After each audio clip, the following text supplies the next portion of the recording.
नमस्कार, संकल्प न्यूज में आपका स्वागत है। मैं हूं आलोक शर्मा। आइए नजर डालते हैं आज की मुख्य खबरों पर। हेडलाइंस के प्रायोजक हैं Shri Sai Mahima enterprises, tiles world, Dongargaon road, Farhad Chowk, Rajnandgaon.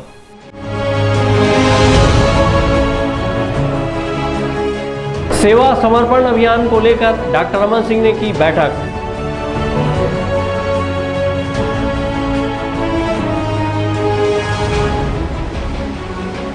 Dongargarh के वर्चुअल भूमि पूजन में जुड़े मुख्यमंत्री भूपेश बघेल।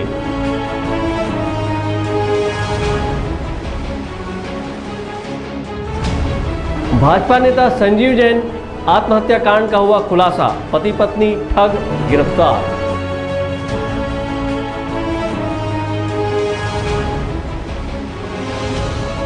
शालेय क्रीड़ा स्पर्धा का हुआ शुभारंभ।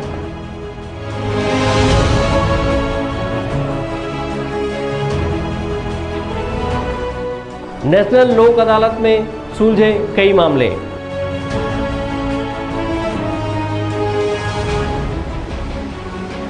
और अंडरब्रिज में भर रहा बारिश का पानी, आवागमन में हो रही दिक्कतें। अब खबरें विस्तार से। छत्तीसगढ़ प्रदेश के पूर्व मुख्यमंत्री एवं भारतीय जनता पार्टी के राष्ट्रीय उपाध्यक्ष डॉक्टर रमन सिंह आज अपने विधानसभा क्षेत्र राजनांदगांव पहुंचे। यहां उन्होंने भारतीय जनता पार्टी के पदाधिकारियों की बैठक ली और आगामी 17 सितंबर को प्रधानमंत्री नरेंद्र मोदी के जन्मदिवस पर सेवा और समर्पण अभियान चलाने का संदेश देकर कार्य योजना बताई। भारतीय जनता पार्टी के राष्ट्रीय उपाध्यक्ष एवं छत्तीसगढ़ प्रदेश के पूर्व मुख्यमंत्री डॉक्टर रमन सिंह ने राजनांदगांव जिला भारतीय जनता पार्टी कार्यालय में भाजपा पदाधिकारियों की बैठक ली और 17 सितंबर से 7 अक्टूबर तक प्रधानमंत्री नरेंद्र मोदी के जन्मदिवस के अवसर पर 20 दिन सेवा और समर्पण अभियान चलाने की रूपरेखा बताई। इस दौरान भारतीय जनता पार्टी के राष्ट्रीय उपाध्यक्ष डॉक्टर रमन सिंह ने कहा कि प्रधानमंत्री नरेंद्र मोदी के जन्मदिवस 17 सितंबर से लेकर उनके गुजरात के मुख्यमंत्री बनने की तारीख 7 अक्टूबर तक सेवा और समर्पण अभियान देश के सभी जिलों में चलाया जाएगा। प्रधानमंत्री और मुख्यमंत्री के रूप में प्रधानमंत्री नरेंद्र मोदी ने अपने दोनों कार्यकाल को मिलाकर 20 वर्ष की अवधि पूरी कर ली है। यही वजह है कि सेवा और समर्पण अभियान भी 20 दिवस का चलाया जा रहा है। डॉक्टर रमन सिंह ने कहा कि इस अभियान के तहत सभी जिले में 17 तारीख को प्रधानमंत्री नरेंद्र मोदी के व्यक्तित्व पर चित्र प्रदर्शनी लगेगी। वहीं इस 20 दिवस में फल वितरण, राशन बैग का वितरण, रक्तदान, टीकाकरण जागरूकता अभियान चलाया जाएगा। इसके साथ ही कोरोना काल में प्रधानमंत्री के द्वारा आर्थिक पैकेज, राशन सहित अलग अलग तरीके से लोगों को दिए गए राहत को लेकर पोस्ट कार्ड के माध्यम से प्रधानमंत्री का धन्यवाद हर बूथ स्तर से किया जाएगा। छत्तीसगढ़ से भी लाखों कार्ड प्रधानमंत्री जी को भेजे जाएंगे।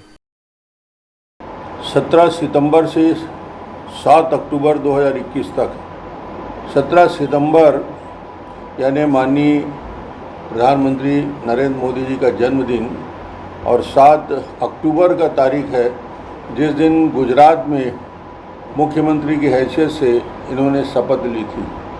तो उस तारीख को यदि मिला दिया जाए तो 20 साल पूरे हो रहे हैं उनके कार्यकाल के, प्रधानमंत्री के रूप में और मुख्यमंत्री के रूप में।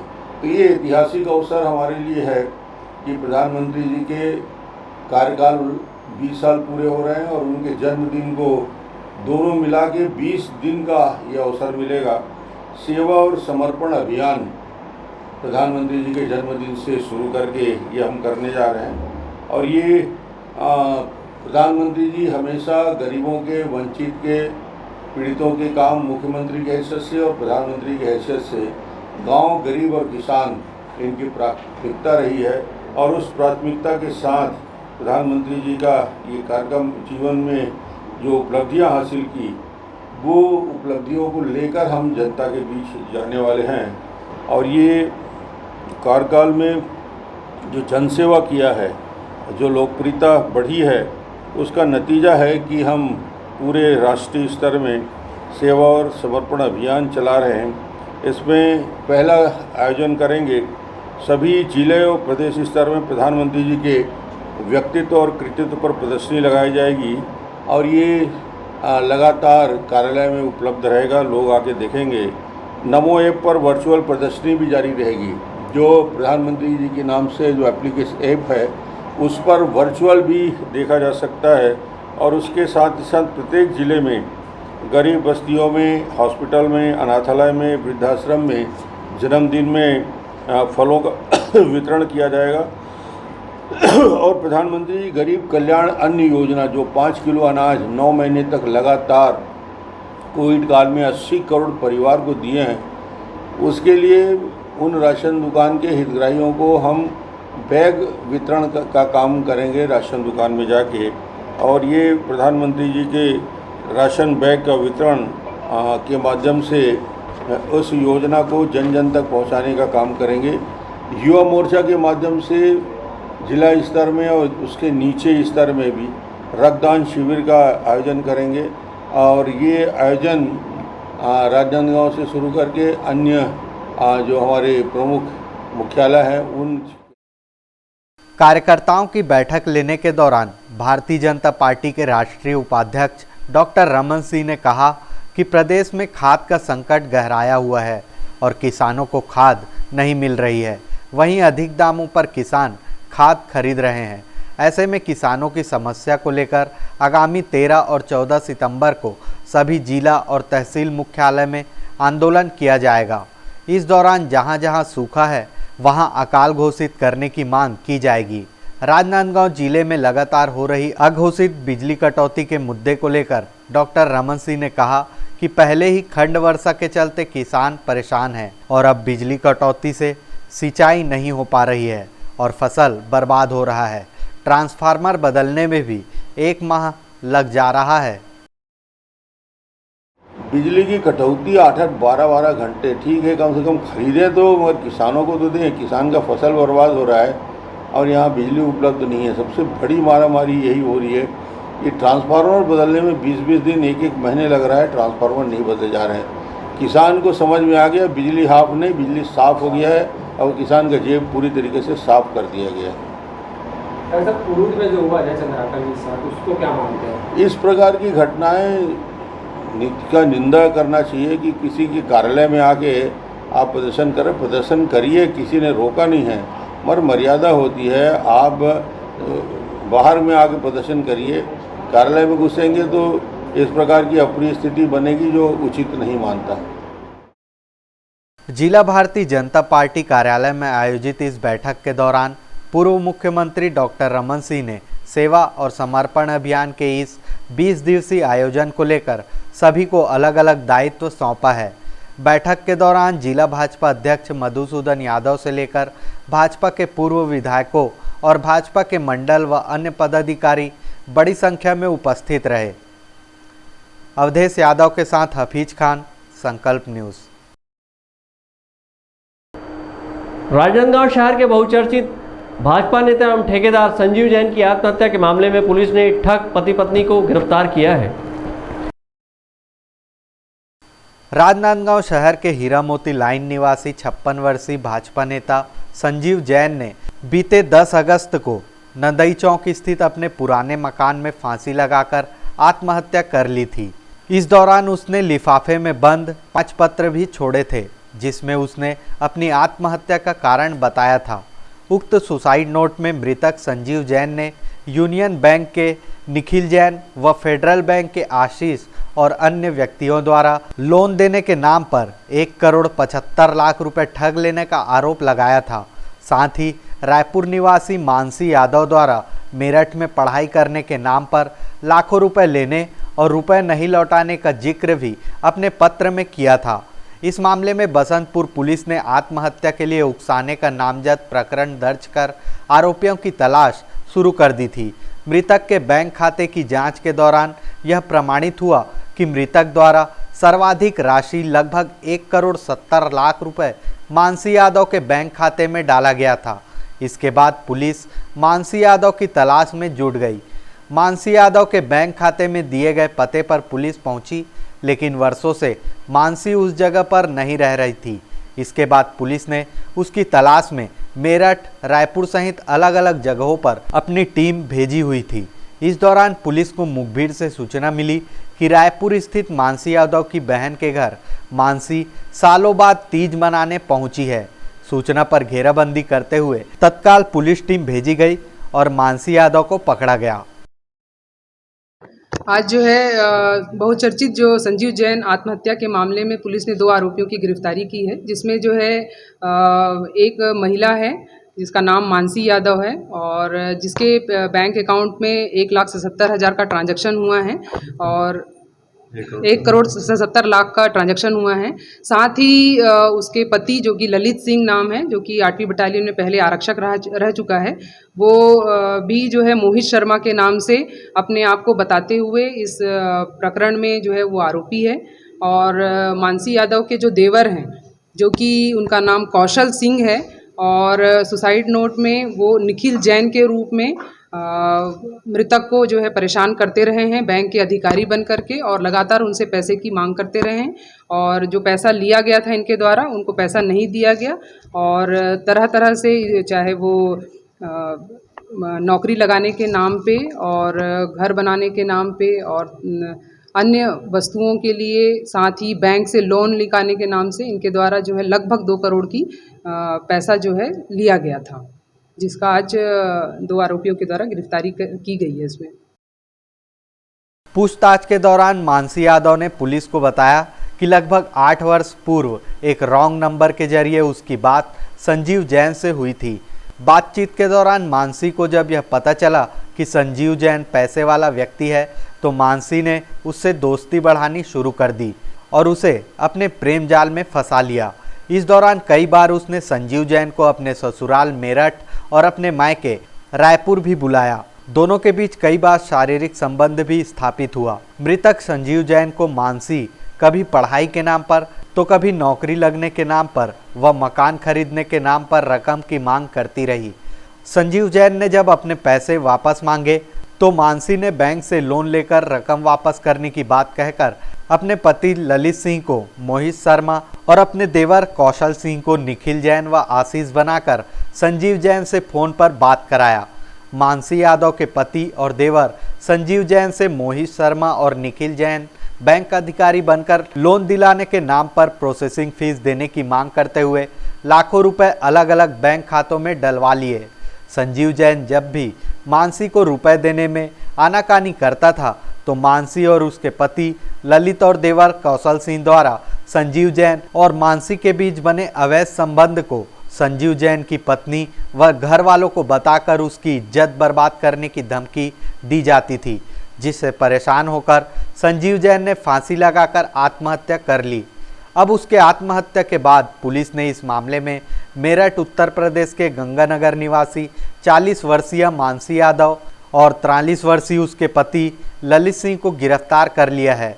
वहीं मानसी के देवर सहित इस मामले में शामिल अन्य आरोपियों की तलाश की जा रही है। सहयोगी विकल्प श्रीवास्तव और अवधेश यादव के साथ हफीज खान, संकल्प न्यूज़। राजनांदगांव जिले के डोंगरगढ़ में मुख्यमंत्री भूपेश बघेल ने वर्चुअल माध्यम से 3.25 करोड़ रुपए की लागत से विभिन्न विकास कार्यों का भूमि पूजन किया। इधर डोंगरगढ़ में आयोजित भूमि पूजन समारोह में क्षेत्रीय विधायक, केंद्रीय बैंक के अध्यक्ष, जिला कलेक्टर सहित अन्य जनप्रतिनिधि, गणमान्य नागरिक उपस्थित थे।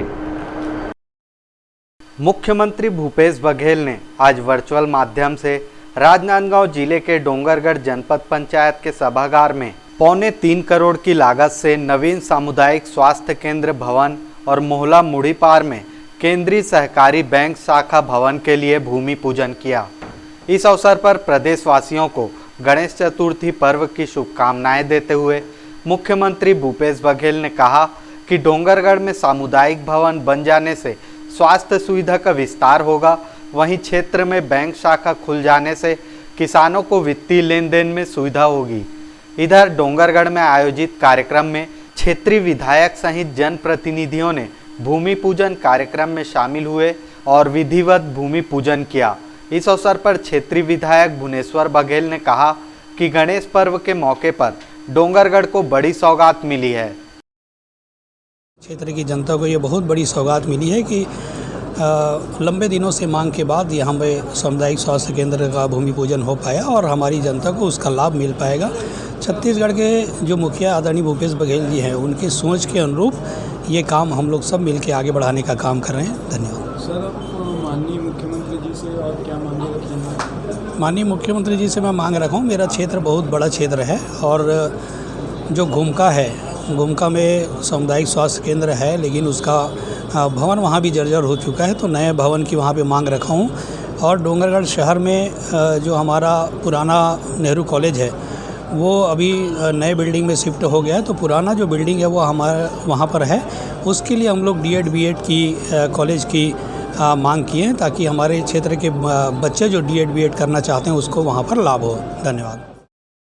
इस अवसर पर कलेक्टर तारण प्रकाश ने बताया कि मुख्यमंत्री भूपेश बघेल ने 3.25 करोड़ की लागत से विभिन्न विकास कार्यों का भूमि पूजन किया है, जिसे प्रशासन द्वारा 1.5 साल में पूरा कर लिया जाएगा। डोंगरगढ़ में माननीय मुख्यमंत्री जी द्वारा, माननीय स्वास्थ्य मंत्री जी द्वारा, माननीय प्रभारी मंत्री जी द्वारा आज सामुदायिक स्वास्थ्य केंद्र का भूमि पूजन कार्यक्रम किया गया है और मेरी उम्मीद है कि आगे आने वाले 1.5 साल में हम इसको पूरा कर देंगे। इसके साथ साथ माननीय मुख्यमंत्री जी ने कुछ दिन पहले ही 2 जगह बैंक भवन की घोषणा की थी और उसके लिए राशि भी स्वीकृत हो गई, टेंडर भी हो गया और आज से काम चालू हो गया।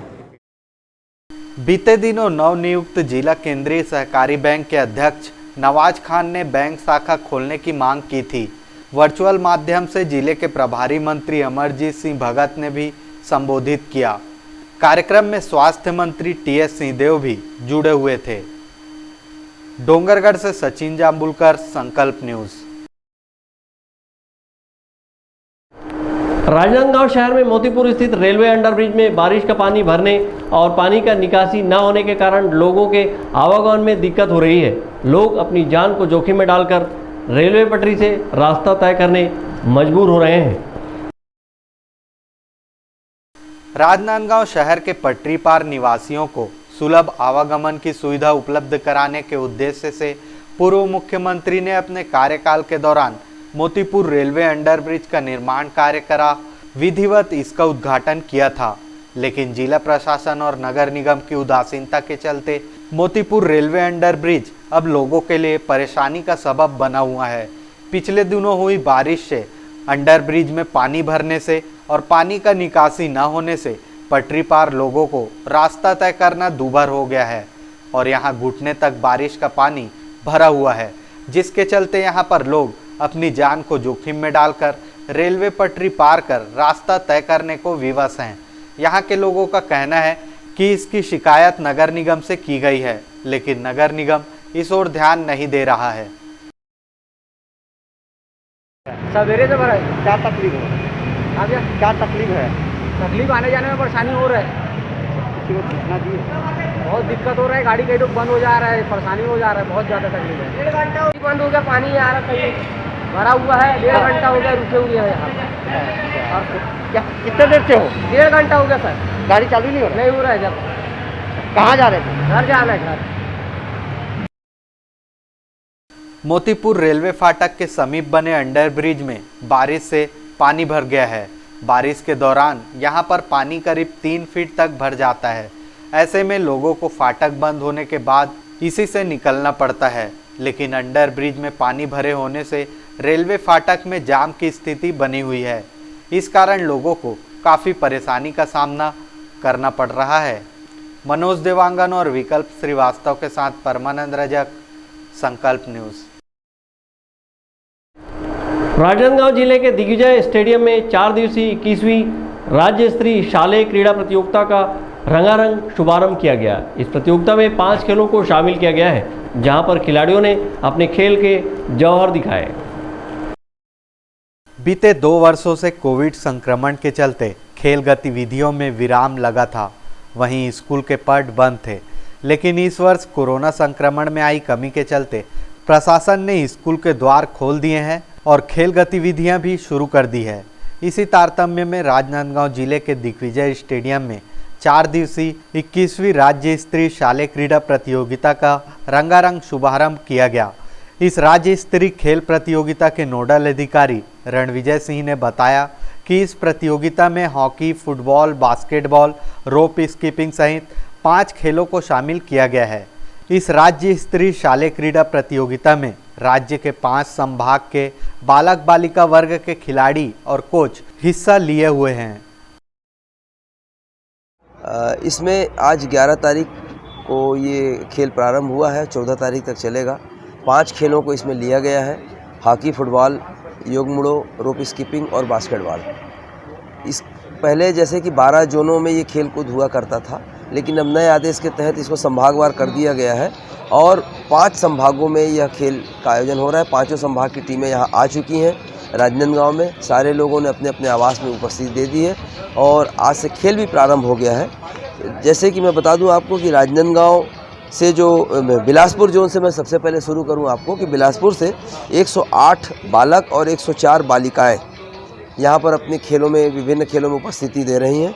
दुर्ग से 106 बालक और 106 बालिका, जबकि रायपुर से 78 बॉयज़ और 76 बालिकाएं यहां पर अपनी उपस्थिति दर्ज कराई है इन लोगों ने।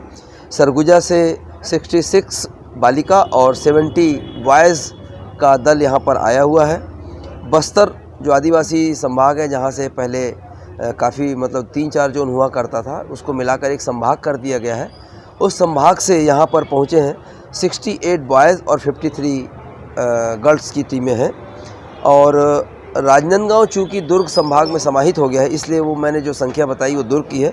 और ऑफिशियल समेत मिलाकर कुल 932 प्रतिभागी और ऑफिशियल्स यहाँ पर शामिल हुए हैं। बास्केटबॉल के सीनियर जो ऑफिसर्स हैं वो भी रायपुर से आए हुए हैं ऑफिशिएटिंग करने के लिए। सभी लोगों को वाहन से लेकर मैदान, आवास तक की सभी व्यवस्था माननीय कलेक्टर हमारे श्री तारण प्रकाश साहब जो हैं IAS, उनके निर्देशन में, मार्गदर्शन में हम लोग कार्य कर रहे हैं। जिला शिक्षा अधिकारी महोदय मिस्टर HR सोम जी निरंतर इसमें अपनी सहभागी। प्रतियोगिता में अलग अलग स्कूल, मैदान और स्टेडियम में खिलाड़ी अपने खेल का जौहर दिखा रहे हैं। नेशनल एस्ट्रोटर्फ स्टेडियम में जहां हॉकी मैच खेले जा रहे हैं, वहीं दिग्विजय स्टेडियम में बास्केटबॉल प्रतियोगिता आयोजित की गई है। इसी तरह फुटबॉल मैच स्टेट स्कूल मैदान में खेले जा रहे हैं।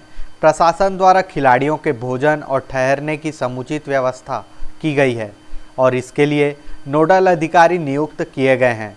4 दिनों तक चलने वाली इस 21वीं राज्य स्तरीय शालेय क्रीड़ा प्रतियोगिता का समापन 14 सितंबर को पुरस्कार वितरण के साथ किया जाएगा। विकल्प श्रीवास्तव के साथ परमानंद रजक, संकल्प न्यूज़। राजनांदगांव जिले के सुईकदान में गणेश चतुर्थी का पर्व धार्मिक वातावरण के साथ हर्षोल्लास के साथ मनाया जा रहा है। भक्तों ने विघ्नहर्ता श्री गणेश की प्रतिमा घर घर सहित चौक चौराहों में स्थापित की है। राजनांदगांव जिले के छुईखदान में प्रशासन ने सार्वजनिक गणेश उत्सव समितियों को पंडालों में गणेश उत्सव मनाने के लिए कोविड-19 गाइडलाइन के तहत सशर्त मंजूरी दे दी है, जिसके चलते छुईखदान क्षेत्र में गणेश चतुर्थी का पर्व धार्मिक वातावरण में हर्षोल्लास के साथ मनाया जा रहा है। 11 दिनों तक चलने वाले इस गणेश पर्व को लेकर श्रद्धालुओं ने घर घर भगवान गणेश को विराजित किए हैं। वहीं गणेश समितियों ने कोविड-19 के गाइडलाइन का पालन करते हुए पंडाल का निर्माण कर बुद्धि के देवता भगवान गणेश को विराजित किए हुए हैं और विधि विधान से पूजा अर्चना कर मोदक का भोग लगाए हैं। इसके लिए समितियों ने पूर्व में ही तैयारी शुरू कर दी थी और आकर्षक पंडाल सजाए हुए हैं। 11 दिनों तक चलने वाले इस पर्व में मंगल मूर्ति श्री गणेश की अगवानी को लेकर लोगों में काफ़ी उत्साह देखा गया। बाजे गाजे के साथ लोग गणेश प्रतिमा विक्रय करने बाजार पहुंचे थे। इस दौरान श्रद्धालु बाइक, ऑटो, छोटा हाथी, यहाँ तक कि खुद हाथों में उठाए श्री गणेश की विभिन्न मुद्राओं वाली प्रतिमा को लेकर स्थापना स्थल की ओर पहुँचे। शाम को मौसम बदलने के बाद भी रिमझिम बारिश के बीच प्रतिमा लाने का सिलसिला देर रात तक चलता रहा। जिला प्रशासन के नई गाइडलाइन के बाद पंडालों में प्रतिमा स्थापना की राह आसान हो गई। नगर के टिकरीपारा स्थित कुम्हारपारा में भगवान श्री गणेश की मूर्ति लेने भक्तजनों की भीड़ बनी रही। मूर्तिकारों ने बताया कि कोरोना संक्रमण के चलते गणेश प्रतिमा को लेकर पूर्व में कोई तैयारी नहीं की गई थी, जिसके कारण ज़्यादा संख्या में मूर्ति नहीं बना पाए हैं। ऑर्डर तो बहुत कम है। मतलब पिछले साल की अपेक्षा इस साल बहुत कम ऑर्डर आया है। मतलब वो जैसे कि 10 माड़ा था, 5 माड़ा था, मतलब एक उदाहरण कम ऑर्डर मिले हैं। अब बहुत कम है। तो ये खर्चा कैसे मेंटेन करूँ, जो बनाने वाने के सब दाम वाम, जैसे सब सामान मिट्टी क्या कर लगाते सब कहाँ खर्चा अब करने लगे मेंटेन, कम करके जो भी है रेट ऐसे करके। लेकिन पिछले अपेक्षा से ना इस बार बहुत कम है। जो मतलब गणेश जी स्थापना होना चाहिए ना, बहुत कम है। हर साल ले जाने आते हो? जी। पिछले साल कोरोना की वजह से, लॉकडाउन की वजह से नहीं ले पाए। अभी किस में ले जाओगे? अभी ट्रैक्टर में ले जाएंगे। इधर राजनांदगांव शहर में देर शाम तक श्रद्धालु प्रतिमा खरीदते नजर आए। समितियों ने बाजे गाजे के साथ भगवान श्री गणेश को लेकर स्थापना स्थल तक पहुंचे। शहर के समिति मंडल ने रथ सजाकर बैंड बाजे के साथ नाचते गाते भगवान लंबोदर को लेकर पंडाल तक पहुंचे। वहीं अन्य मंडलियों ने डीजे के धुन में थिरकते हुए विघ्नहर्ता को पंडाल में विराजित किए हैं।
बहरहाल राजनांदगांव जिले में 11 दिनों तक भक्ति भाव का माहौल रहेगा। हालांकि इस बार भी प्रशासन ने गणेश विसर्जन झांकी पर रोक लगाई है, जिसके चलते इस बार श्रद्धालुओं को झांकी का दर्शन लाभ नहीं मिल पाएगा। छुईखदान से करण सिंह ठाकुर और राजनांदगांव से विकल्प श्रीवास्तव के साथ परमानंद रजक, संकल्प न्यूज। अब वक्त है ब्रेक का। ब्रेक के बाद आप देखेंगे नेशनल लोक अदालत का आयोजन।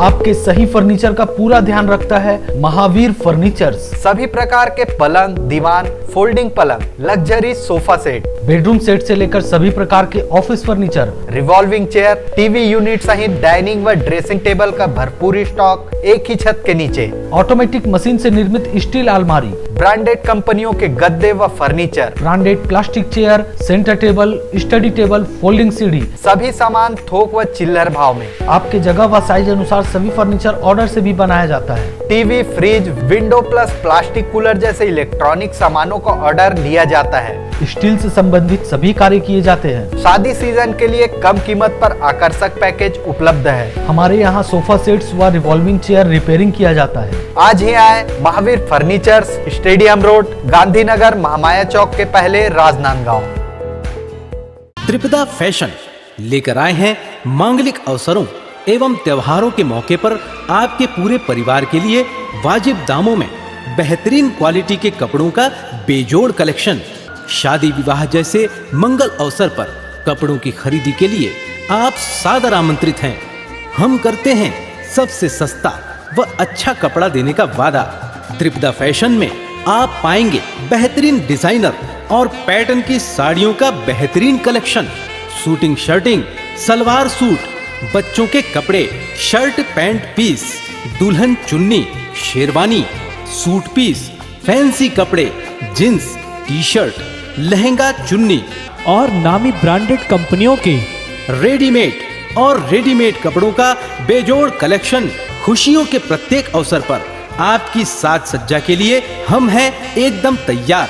पता याद रखें, त्रिपदा फैशन, जय स्तंभ चौक, राजनांदगांव। शहर की सबसे सस्ती फटाकों की दुकान श्री साईं महिमा फटाका मॉल। पटाखों की लेटेस्ट वैरायटियों के साथ सबसे विशाल रेंज, होलसेल रेट पर सभी नामी कंपनियों के फटाकों का विशाल स्टॉक। फैंसी एवं रंगीन फटाके जैसे super 30, olo polo, Columbia go, Kinder Joy, wonder tree, selfie shot, bubble gum, dragon tail, rock star, pollution free और इको फ्रेंडली फटाके। शादी एवं अन्य अवसरों के लिए रंग बिरंगी आतिशबाजियों की शानदार वैरायटी। तो आज ही आएं Shri Sai Mahima enterprises, tiles world and फटाका mall, Farhad Chowk, Dongargaon road, Rajnandgaon. Phone number 9007575412, 9993457412। Handloom handicraft प्रदर्शनी एवं विक्रय मेले का भव्य शुभारंभ। सभी राज्यों के हस्तशिल्प जैसे Jaipuri bedsheet, Rajasthani mojari, Lucknowi chikan suit, dress material, Bhadohi carpet, Saharanpur furniture, Hyderabadi sari, cotton silk साड़ियाँ, ladies top, Bhagalpuri dress material, Kashmiri shawl और ladies wear, fancy jewellery, khadi shirt, terracotta और भी बहुत कुछ। एक बार अवश्य पधारें। State school ground, Khairagarh road, Rajnandgaon, Chhattisgarh. Bharat की सभी लीडिंग ब्रांड्स एक ही छत के नीचे, राज मार्केटिंग। सभी प्रकार के इलेक्ट्रॉनिक्स आइटमों की विशाल रेंज जैसे TV, fridge, AC, mobile, mixer grinder व और भी इलेक्ट्रॉनिक सामान। सबसे लेटेस्ट वैरायटी और अपने बजट की मात्र एक दुकान। सभी प्रकार के branded LED TV, LG, Panasonic, Samsung, Intex सभी साइजों में उपलब्ध। Bajaj finance, HDB finance, IDFC first bank, home credit के द्वारा 0% ब्याज में आसान किस्तों पर एक्सचेंज ऑफर। फाइनेंस कराएं LED TV, washing machine, fridge, mobile, AC और पाएं निश्चित उपहार। जल्दी करें। राज मार्केटिंग, देवांगन चना दुकान लाइन, जूनीहट्री, राजनांदगांव।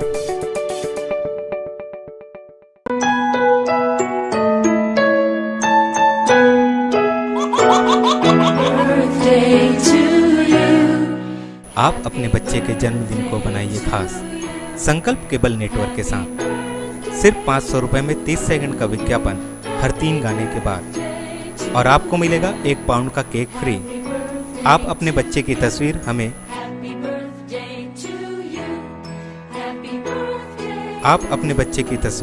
हमें व्हाट्सएप के इन नंबरों पर भेज सकते हैं।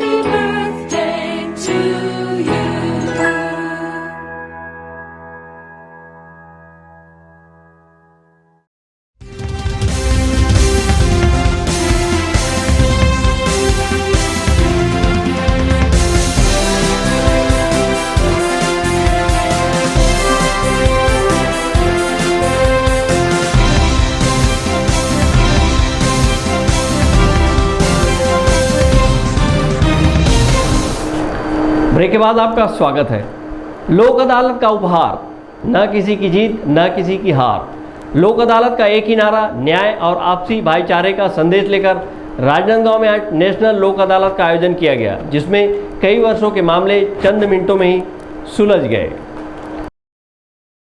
विधिक सेवा प्राधिकरण के द्वारा नेशनल लोक अदालत के लिए प्रचार प्रसार किया गया ताकि अधिक से अधिक मामले इस लोक अदालत तक पहुंच सके। राजनांदगांव जिले में 11 सितंबर को आयोजित नेशनल लोक अदालत में 16,500 मामले रखे गए थे। सबको शीघ्र और सुलभ न्याय दिलाने के लिए आयोजित नेशनल लोक अदालत में लोगों ने अपने मामले रखे और दोनों पक्षों की रजामंदी से कई मामलों का निपटारा भी हुआ। नेशनल लोक अदालत के आयोजन को लेकर जिला विधिक सेवा प्राधिकरण के सचिव ने कहा कि इस लोक अदालत में सैकड़ों मामले आए थे, जिसमें कई मामलों में आपसी राजीनामा होकर मामलों का खात्मा हुआ है। माननीय नालसा के निर्देशानुसार पूरे आज भारतवर्ष में नेशनल लोक अदालत का आयोजन किया जा रहा है। इसी के परिपालन में छत्तीसगढ़ राज्य विधिक सेवा प्राधिकरण एवं माननीय जिला अध्यक्ष एवं माननीय जिला न्यायाधीश जिला सत्र सेवा प्राधिकरण के अपने नांदगांव के अध्यक्ष माननीय विनय कश्यप साहब के मार्गदर्शन में आज पूरे जिला नांदगांव में लोक अदालत का आयोजन किया जा रहा है, जिसमें लगभग 39 खंडपीठ हैं, जिसमें 19 जुडिशल कोर्ट के हैं और जिसमें 20 रेवेन्यू कोर्ट के खंडपीठ हैं, जिसमें लगभग 16,500 के लगभग केस रखे गए हैं, जिसमें 1,650 के लगभग आपके डिस्ट्रिक्ट कोर्ट से रिलेटेड केसेस हैं, जिसमें जितने राजीनामा योग्य मामले निराकृत हो सकते हैं उनको रखा गया है। और उसी प्रकार राजस्व न्यायालय में भी जो निराकृत किए जा सकते हैं उस प्रकरण को रखा गया है। और ये इसमें हम जिला विधिक सेवा प्राधिकरण से अपील करना चाहते हैं लोगों से कि अगर आपके कोई आपराधिक प्रकरण जो अगर न्यायालय में लंबित है और जो राजीनामे योग्य हैं, तो हम आपसे अपील करते हैं कि ज़्यादा में आप न्यायालय के समक्ष उपस्थित हों या जिला विधिक सेवा प्राधिकरण की ओर उपस्थित हों और अपना प्रकरण निराकृत करके शीघ्र एवं सुलभ न्याय प्राप्त करने का कष्ट करें। इस लोक अदालत में विशेष रूप से स्पेशल सिटिंग मजिस्ट्रेट की भी बैठक की गई है, जिसमें विशेषकर ट्रैफिक चालान के केसेस, समरी केसेस जो पेश किए जाते हैं, जो ज़्यादातर कई बार निराकरण में समय लगते हैं, तो इसमें माननीय हाईकोर्ट की ओर से निर्देशानुसार एक स्पेशल सिटिंग मजिस्ट्रेट की गई है, जिसमें स्पेशल रूप से खंडपीठ के अतिरिक्त जो मजिस्ट्रेट बैठे हैं उसमें जितने भी ट्रैफिक चालान और आबकारी के जो मामले पेश होंगे या जुआ के केसेस पेश होंगे, तो उसमें तुरंत उसमें आप फाइन पटा के तुरंत केस का निपटारा कर सकते हैं। इस लोक अदालत के माध्यम से व्यवहार प्रकरण के तहत संपत्ति विवाद, धन वसूली संबंधी विवाद, निष्पादन प्रकरण, भू अर्जन संबंधी प्रकरण, बैंक एवं वित्तीय संस्थाओं के बैंकों के ऋण वसूली संबंधी मामले, यातायात चालान के मामले, नगर पालिका निगम के बकाया जलकर संबंधी मामले, विद्युत देयक की बकाया वसूली के विवाद, वाहन दुर्घटना दावा प्रकरण, परिवार न्यायालय में लंबित वैवाहिक मामले, जिनमें भरण पोषण के प्रकरण, दत्तक ग्रहण प्रकरण, वैवाहिक पुनर्स्थापना प्रकरण, तलाक संबंधी मामले सहित अन्य मामलों के लगभग 16,500 मामले रखे गए थे, जिनमें से कई मामलों का आज निपटारा हुआ है। लोक अदालत में प्रकरणों के निपटारे से शीघ्र प्रकरण समाप्त हो जाते हैं। वहीं लोक अदालत में निपटे प्रकरणों में दोनों पक्षों की जीत होती है। आपसी राजीनामे के चलते मामले की अपील नहीं होती है। वहीं बरसों से चल रहे कोर्ट कचहरी के मुकदमों से भी लोगों को राहत मिली है। अवधेश यादव के साथ हफीज खान, संकल्प न्यूज़। डोंगरगढ़ नगर पालिका परिषद के कर्मचारियों ने अपने लंबित 3 माह के वेतन की मांग को लेकर सांकेतिक प्रदर्शन किए। इस दौरान कर्मचारियों ने काली पट्टी लगाकर विरोध जताया है और आयुक्त को ज्ञापन सौंपा है। राजनांदगांव जिले के डोंगरगढ़ नगर पालिका परिषद में कार्यरत कर्मचारियों को पिछले 4 महीनों से वेतन नहीं मिला है। कोरोना काल में बतौर फ्रंटलाइन वर्कर काम करने वाले नगर पालिका के कर्मचारी इन दिनों आर्थिक तंगी से जूझ रहे हैं। ऐसे में आर्थिक तंगी झेल रहे कर्मचारियों ने 8 सितंबर से 13 सितंबर तक काली पट्टी बांधकर सांकेतिक विरोध प्रदर्शन किए हुए हैं। सहायक राजस्व निरीक्षक दौलत मिश्रा ने बताया कि नगर पालिका परिषद कर्मचारी अधिकारी संघ द्वारा विगत दिनों एसडीएम, मुख्य नगर पालिका अधिकारी और संयुक्त संचालक को ज्ञापन के माध्यम से यह अवगत कराया गया था कि पिछले 4 महीनों से उनका वेतन भुगतान नहीं किया गया है, परंतु ज्ञापन के बाद भी अब तक उन्हें वेतन भुगतान नहीं किया गया है। विगत 4 माह से नगर पालिका के द्वारा हम लोगों को भुगतान नहीं किया गया है। मई, जून, जुलाई, अगस्त 4 माह हो गए हम लोगों को वेतन नहीं मिला है। इस परिप्रेक्ष्य में मैं विगत 1 हफ्ता पहले अनुभागीय अधिकारी, संयुक्त संचालक महोदय, सीएमओ साहब, मुख्य नगर पालिका अधिकारी सभी को लिखित में संघ की ओर से, नगर पालिका कर्मचारी संघ की ओर से एक लिखित ज्ञापन दिए हैं और उसमें ये अल्टीमेटम दिया गया था कि आज दिनांक तक के हम लोगों को वेतन भुगतान कर दिया जाए। लेकिन कल शाम को जब सीएमओ साहब से चर्चा हुई तो उन्हें एक अनुग्रह दिवस टाइम मांगा कि हमको 4-5 दिन का समय दिया जाए। तो हम लोग अपना समय दिए उनको और 13 तारीख तक के हम अल्टीमेटम टाइम दिए हैं। इस 13 तारीख 8 तारीख से 13 तारीख के मध्य में हम सांकेतिक हड़ताल, काला पत्ती लगा के काम करेंगे और 13 तारीख के बाद में हम अनिश्चितकालीन हड़ताल पे जाएंगे। क्या कारण है कि पेमेंट नहीं होने का? कारण ये है कि कोविड-19 के कारण आमदनी जो राजस्व नगर पालिका की वो कम आ रही है, लेकिन आ रहा है, ऐसा नहीं कि एकदम कहा जाए कि नहीं आ रहा है। दूसरी बात, शासन की ओर से जो चुंगी क्षतिपूर्ति राशि है वो नहीं दिया जा रहा है, समय पे वो नहीं आ पा रहा है और मुद्रांक शुल्क की राशि वो नहीं आ पा रहा है, इस कारण है। इस अवसर पर नगर पालिका अध्यक्ष सुदेश मेश्राम ने बताया कि कर्मचारियों के रुके वेतन के संबंध में नगरीय निकाय मंत्री के निज सहायक और ज्वाइंट डायरेक्टर से चर्चा किया गया है और उन्हें जल्द वेतन भुगतान किए जाने का आश्वासन दिया है। मेरी जानकारी में है कि विगत 4 माह से इन लोगों को तनख्वाह नहीं मिला है। मैंने अपने स्तर पे डहरिया जी के पीए से भी बात किया था और हमारे जेडी साहब भी बीच में निरीक्षण के लिए आए थे। मैंने वो बात भी उनके सामने रखा था तो उन्होंने कहा कि बहुत जल्द इनका पेमेंट आने वाला है करके। और अभी मेरे को एक लेटर मिला है कि कर्मचारियों द्वारा कि मुख्य नगर पालिका अधिकारी के नाम से एक लेटर दिए कि इन लोग 8/9/2021 दिन बुधवार से हड़ताल में जाने का संकेत दे रहे हैं। तो एक सूचना मुझे प्राप्त हुआ है, मैं उस लेटर को तुरंत जेडी साहब को फॉरवर्ड किया हूँ। उधर से मेरे को जवाब नहीं आया और मैं चाह रहा हूँ कि जल्द से जल्द त्यौहार बाहर है तो जल्द से जल्द इनकी तनख्वाह हो जाए। और मैं अपने स्तर पे खुद भीड़ा हूँ, मैं चाहता हूँ कि वाकई में ज़रूरतमंद लोगों की तनख्वाह जल्द से जल्द आए। कर्मचारियों ने वेतन न मिलने पर अनिश्चितकालीन धरने की चेतावनी दी है। डोंगरगढ़ से सचिन जामुलकर, संकल्प न्यूज़। छुरिया पुलिस विभाग द्वारा दुर्घटनाओं में होने वाले मृत्यु से लोगों को बचाने हेलमेट जागरूकता अभियान चलाया जा रहा है।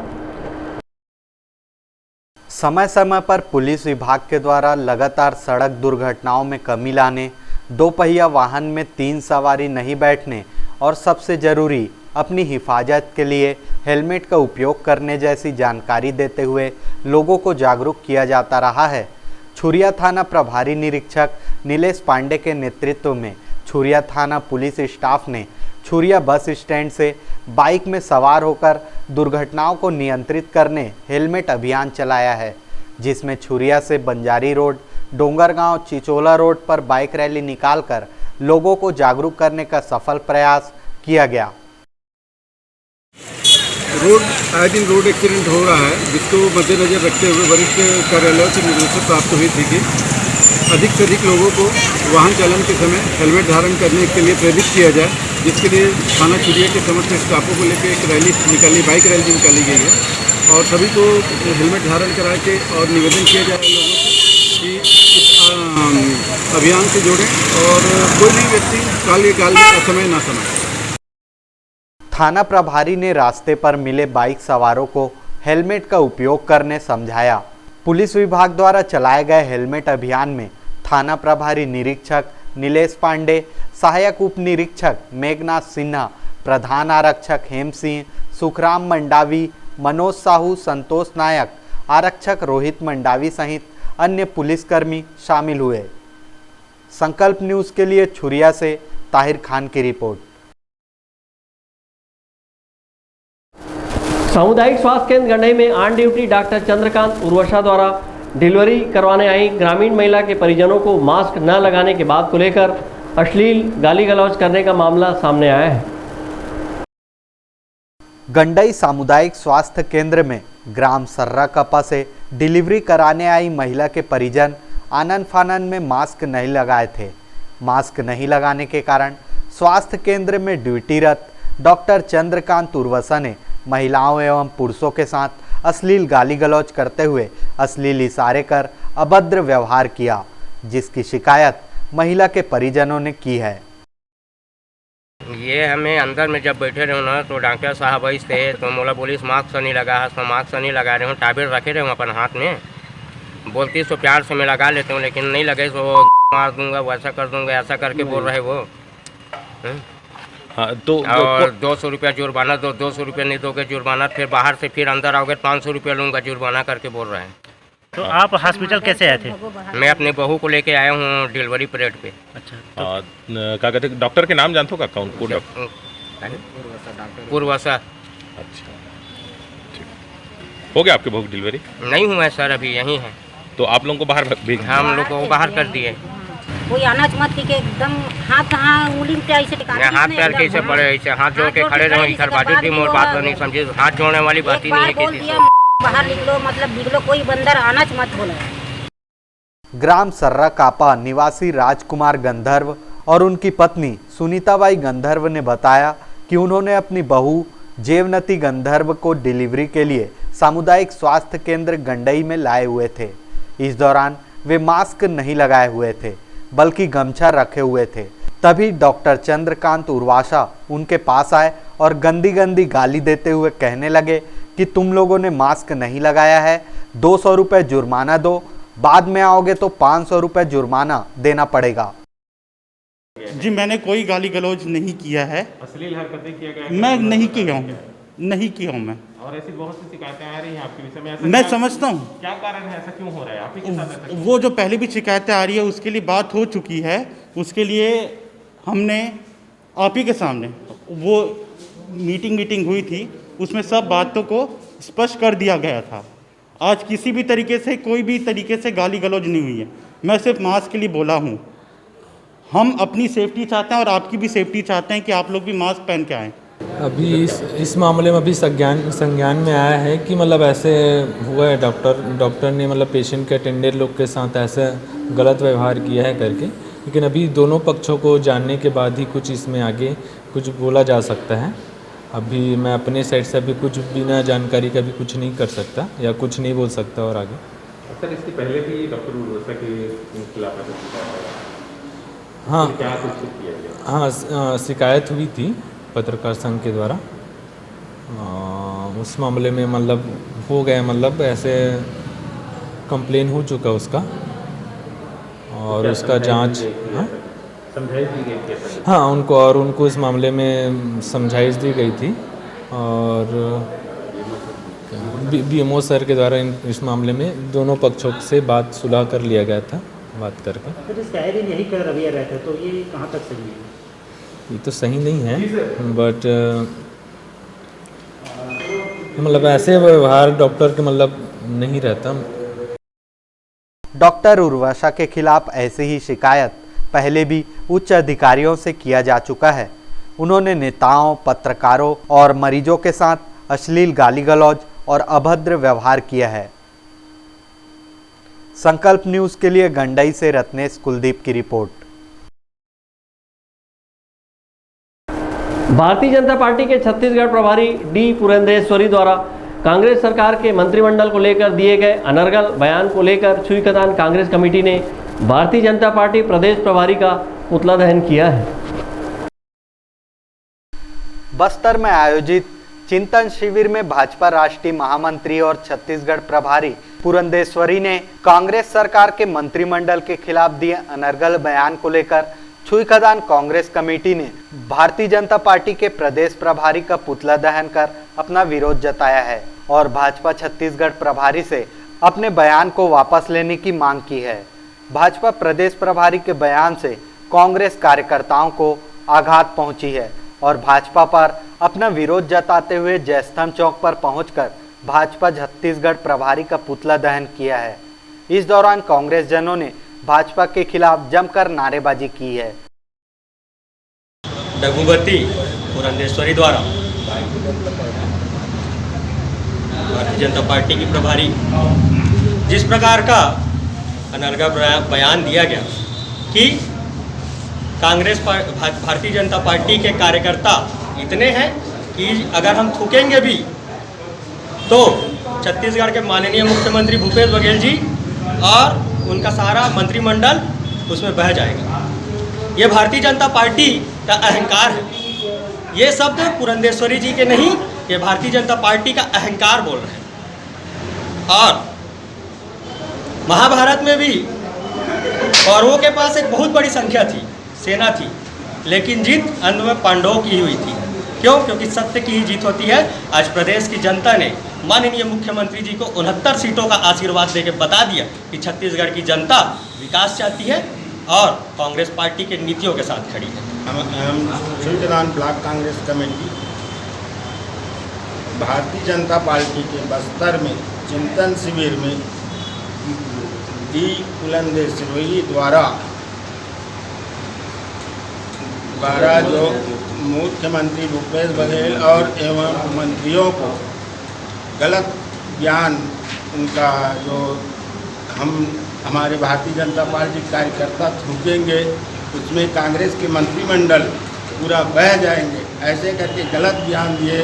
उसके विरोध में हम छुईकदान ब्लॉक कांग्रेस कमेटी प्रदेश कांग्रेस कमेटी मोहन मरकाम जी के द्वारा निर्देश एवं जिला कांग्रेस कमेटी पदम सिंह कोठारी के निर्देश में हम लोग आज उसके विरोध में पुतला दहन किए और कांग्रेस पार्टी पूरा विरोध किए उसके खिलाफ। चिंतन शिविर में डी पुरंदेश्वरी जो भारतीय जनता पार्टी के राष्ट्रीय प्रवक्ता हैं, उनके द्वारा हमारे कांग्रेस के प्रदेश के मुखिया माननीय भूपेश बघेल जी के सम्मान में और हमारे कांग्रेस के मंत्रियों के सम्मान में जो उन्होंने बातें कही हैं, थूकने चाटने वाली जो बातें कही हैं, यह कांग्रेस का संस्कार नहीं है, यह भारतीय जनता पार्टी का संस्कार है। आने वाले लोकसभा चुनाव में भी उनको ये जवाब मिलेगा थूकने और चाटने का मतलब क्या निकलता है।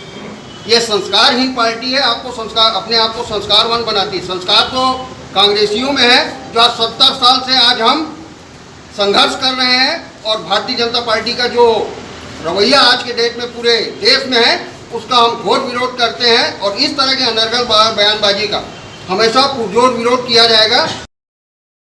पुतला दहन के दौरान कांग्रेस कार्यकर्ताओं और पुलिस टीम के बीच पुतला को लेकर झूमा झटकी भी हुई।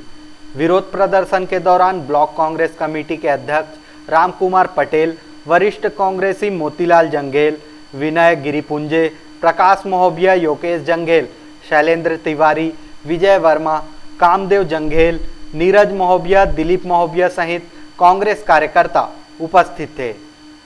छुईकदान से करण सिंह ठाकुर, संकल्प न्यूज। डोंगरगढ़ में हजरत बाबा सैयद साहबर अलई बागीचे वाले के आस्थाने मुबारक पर शान और शौकत के साथ उर्स पार्क मनाया गया। डोंगरगढ़ नगर के वार्ड नंबर 24 में हजरत बाबा सैयद साहबर अलई के मजार में हर वर्ष की तरह इस वर्ष भी उर्स पाक शान और शौकत के साथ मनाया गया। प्रतिवर्ष कौमी एकता की मिसाल कायम करते हुए सभी धर्म समुदाय के लोगों के द्वारा यहाँ उर्स मुबारक का आयोजन किया जाता है, जिसमें लंगर का एहतमाम भी होता है। ये हर साल की तरह इस साल भी उर्स का प्रोग्राम रखा गया है और हमारे मुस्लिम के हिसाब से सफ़र की 2 तारीख को हर साल यहाँ उर्स होता है सैयद साहब बाबा का। तो इस उर्स का प्रोग्राम है, यहाँ लंगर चल रहा है, हर साल की तरह इस साल भी रखा गया है।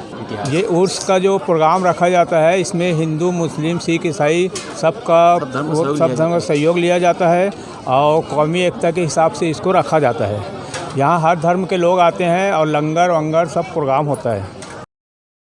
कोरोना काल को देखते हुए यहाँ बड़ा आयोजन न करते हुए मुरीदों ने अकीदत के साथ फातिहा पढ़ी और उर्स का आगाज किया। इस दौरान मजार को खूबसूरत तरीके से सजाया गया है। उर्स मुबारक के मौके पर आम लंगर का आयोजन भी किया गया था। संकल्प न्यूज़ के लिए डोंगरगढ़ से सचिन जाम्बुलकर की रिपोर्ट। कोरोना को हराना है, मास्क जरूर लगाना है, दवाई भी और कड़ाई भी, सोशल डिस्टेंसिंग का पालन करें, वैक्सीन लगाएं, सुरक्षित रहें, घर से बाहर निकलने पर मास्क जरूर लगाएं। आज की खबरों में बस इतना ही। हमें दीजिए इजाज़त। नमस्कार।